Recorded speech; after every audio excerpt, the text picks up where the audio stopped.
রান্নাঘরে সবাইকে স্বাগত। আজ আমি বানাবো স্পেশাল চিকেন কারি। দেখতে থাকুন কিভাবে বানাচ্ছি। পুরো ভিডিওটা দেখবেন না কেটে, তাহলেই বুঝতে পারবেন কিভাবে কি করছি। তো প্রথমে কড়াইতে আমি তেলটা গরম করে নিয়ে একটু হলুদ দিয়ে দিলাম। আর সেদ্ধ করে রেখেছিলাম চিকেন কারিতে আমি যে আলুটা ইউজ করব, তো সেটাকে আমি তেলে এবারে ভেজে নিচ্ছি। আর চিকেনটা যেহেতু আমি আগে থেকে ম্যারিনেট করব না, তার জন্য আমি আগে কিন্তু দেখালাম না। আমি এটা পরে পরে দেখাবো কিভাবে কি করছি, দেখতে থাকুন। তো আলুগুলো আমার ভাজা হয়ে গেছে। যে তেলটা আমার আছে তাতেই আমি ধুয়ে রাখা চিকেনটাকে ভেজে নিচ্ছি। পুরো চিকেনটাকেই ভালো করে ভেজে নেব। খুব সেদ্ধ যে হবে তা না, মোটামুটি 60% সেদ্ধ হয়েই যায়। তো এইভাবেই আমি সব চিকেনগুলোকে ভালো করে আমি আস্তে আস্তে করে আমি ভেজে নেব। এটা এতটাই সুস্বাদু হয় এভাবে চিকেন কারি। আমরা সাধারণত যে বানাই চিকেন কারি, তার থেকে কিন্তু সম্পূর্ণ একদম ডিফারেন্স। এবার বানিয়ে দেখবেন আপনারা কিভাবে আমি বানাচ্ছি। পুরোটাই কিন্তু একদম স্কিপ করবে না, পুরোটাই দেখবেন। তো দেখুন, কথা বলতে বলতে আমার আরেক কড়াইও চিকেন প্রায় ভাজা হতে চললো। তো এইভাবে আমি পুরো চিকেনটাকেই ভেজে নিচ্ছি। এইভাবে একবার বানিয়ে দেখবেন কতটা সুস্বাদু হয়।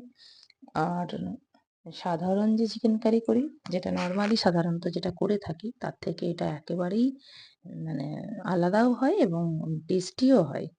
দেখুন, কথা বলতে বলতে পুরো চিকেনটাই আমার ভাজা হয়ে গেছে। তেল ছিল, তাতে আরেকটু আমি তেলটা দিয়ে দিলাম। এবারে আমি দিচ্ছি, তেলটা গরম হয়ে গেছে, ফোড়নে দিচ্ছি আমি শুকনো লঙ্কা আর তেজপাতা।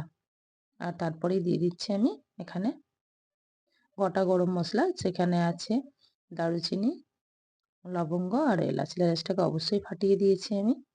আর দিয়ে দেবো এখানে পেঁয়াজ। পেঁয়াজটা আমার এখানে প্রায় 1 কেজি 200 মতো চিকেন ছিল, তার জন্য আমি এখানে পেঁয়াজটা দিয়েছি। মিনিমাম এটা 6টা বড় বড় পেঁয়াজ ছিল, আপনারা সেই বুঝে মাপ বুঝে দেবেন। ভালো করে এবারে পেঁয়াজটাকে একটু লালচে করে ভাজতে হবে। তো এটা ভাজা হতে থাক, এইদিকে আমি ম্যারিনেশনটা করে নেব।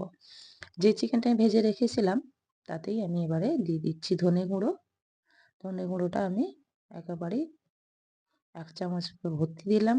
তারপরে দিয়ে দেবো red chilli powder. Red chilli পাউডারটাও আমি দিয়ে দিলাম প্রায় 1.5 চামচ মতো।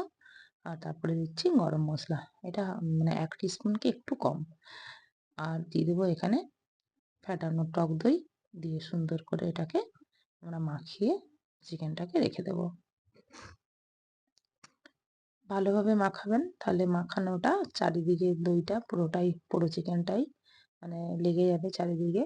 এবং ব্যাস, এটা কিছুক্ষণ আমি রেখেও দেবো। পেঁয়াজটা ভাজা হতে থাকবে যতক্ষণ, ততক্ষণ কিন্তু সুন্দরভাবে এটা সেট হয়ে যাবে, ভেতরে ঢুকে যাবে দইটা অনেকটাই। দেখুন, পেঁয়াজটা অনেকটাই কিন্তু ভাজা হয়ে গেছে। এবার এই অবস্থায় আমি দিয়ে দেবো 4টে কাঁচা লঙ্কা, হালকা করে আমি চিড়ে দিয়ে দিলাম। আর দিয়ে দেবো বেটে রাখা রসুন। রসুনটাকেও আমি ভালো করে এবারে ভেজে নেব। যতক্ষণ না কাঁচা গন্ধ যায় ততক্ষণ আমি ভালোভাবে ভেজে নিচ্ছি। পেঁয়াজটা কিন্তু অবশ্যই এখানে কিন্তু মানে একটা সোনালি কালার অনুযায়ী ভাজতে হবে খুব সুন্দরভাবে, যেহেতু আমাদের চিকেনটা কিন্তু আমার 60% প্রায় হচ্ছে ভেজে মানে ভাজার সময় সেদ্ধ হয়ে আছে। দেখুন, খুব সুন্দর রসুনটা ভাজা হয়ে গেছে। এবারে দিয়ে দিচ্ছি আমি একদম ভর্তি 1 চামচ। আর একটু দিলাম আদা, প্রায় 1.5 চামচ ধরুন আদা। আদাটাকেও আমি ভালো করে কষিয়ে নিচ্ছি। আর এতে দিয়ে দিচ্ছি আমি পরিমাণ মতো নুন।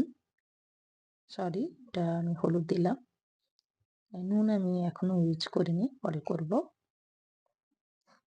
আর দিয়ে দিচ্ছি এখানে লাল লঙ্কার গুঁড়ো। এখানে দিলাম 1.5 চামচ। আপনারা যেভাবে যতটা ঝাল খেতে চাইবেন সেভাবে দেবেন। আর দিয়ে দিচ্ছি বেটে রাখা টমেটো। এখানে 2টো টমেটো আছে, পেস্ট করে রেখেছিলাম। আপনারা কুচিও দিতে পারেন, তবে যেহেতু এটা চিকেন কারি, তো সেখানে কুচিয়ে দেওয়ার থেকে পেস্ট করে দেওয়াটাই ভালো লাগবে খেতে।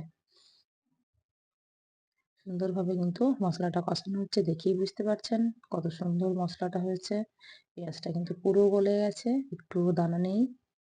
আর সামান্য একটু জল দিয়ে দিচ্ছি কষানোর জন্য। মশলাটা যাতে খুব সুন্দরভাবে কষানো যায়, কাঁচা গন্ধ যেন একটুও না থাকে মশলাতে। আর এবারে দিয়ে দেবো, মশলাটা আমার রেডি, দেখুন তেল ছেড়ে দিয়েছে। এবারে দিয়ে দিচ্ছি ভেজে রাখা যে আলুগুলো ছিল, সেগুলোই আমি দিয়ে দিচ্ছি। আলুটাকেও ভালো করে আমি মশলার সঙ্গে কষিয়ে নিচ্ছি। দেখেই বুঝতে পারছেন কতটা লোভনীয় হচ্ছে। এখন আমি দিয়ে দেবো যে ম্যারিনেট করে রেখেছিলাম যে চিকেনটা, সেটাই আমি দিয়ে দিচ্ছি। এবারে এটাকে ভালো করে নেড়ে নিতে হবে। খুব বেশি সময় লাগবে না, যেহেতু চিকেনটা আমার ভাজা আছে এবং ভাজতে গিয়ে চিকেনটা কিন্তু 60% সেদ্ধ হয়ে আছে। ভালোভাবে এবারে কষিয়ে নেব। আপনারা অল্প জল দিয়েও গ্রেভি বানিয়ে নিতে পারেন। আমি একটু সামান্য, যেহেতু মেম্বারটা বেশি ছিল, তার জন্য এখানে আমি 2 বাটি মতো 2-2.5 বাটি মতো জল ইউজ করছি। আপনারা চাইলে 1 বাটি দিয়ে একটু কষা কষা করে নেবেন, একদম কারি কারি যেটাকে বলে সেটাই করে নেবেন। আর এই অবস্থায় দিয়ে দেবো আমি নুন। নুনটা দিয়ে আমি ভালো করে নেড়ে একটু চাপা দিয়ে দেবো। দিলে নুনটা কিন্তু চিকেনের মধ্যে সুন্দরভাবে ঢুকে যাবে।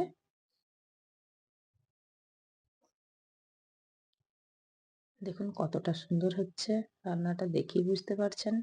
আর এটা একটা স্পেশাল দিনে এইভাবে একটা স্পেশাল চিকেন কারি আপনারা অবশ্যই বানিয়ে খাওয়াতে পারেন।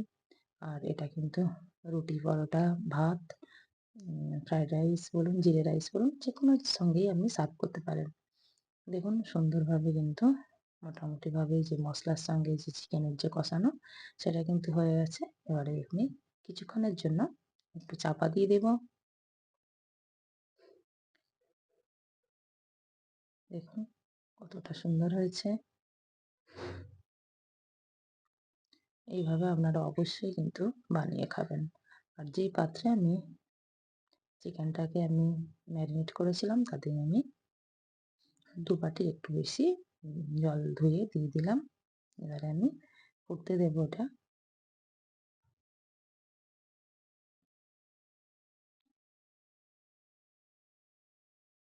দেখুন কালারটা কত সুন্দর এসছে। কিছুক্ষণ ফুটে গেলেই কিন্তু এটা আমার রেডি হয়ে যাবে। আর উপর থেকে দিয়ে দিচ্ছি কুচিয়ে রাখা ধনেপাতা। ধনেপাতাটা দিয়ে অল্প একটুক্ষণ আমি ফুটিয়ে নেব। দিলে কিন্তু একদম রেডি হয়ে যাবে আমাদের স্পেশাল চিকেন কারি। অবশ্যই আপনারা এইভাবে, আমি একটু গ্রেভিটাকে একটু মেরে দিলাম এবং স্ট্যান্ডিং টাইমে 2 মিনিট রেখে দিয়েছিলাম, দেখতেই পাচ্ছেন। এবারে আমি একটা জায়গাতে ঢেলে নিচ্ছি। অবশ্যই আপনারা এইভাবে বানিয়ে খাবেন। লাইক, কমেন্ট ও শেয়ার করবেন। নমস্কার।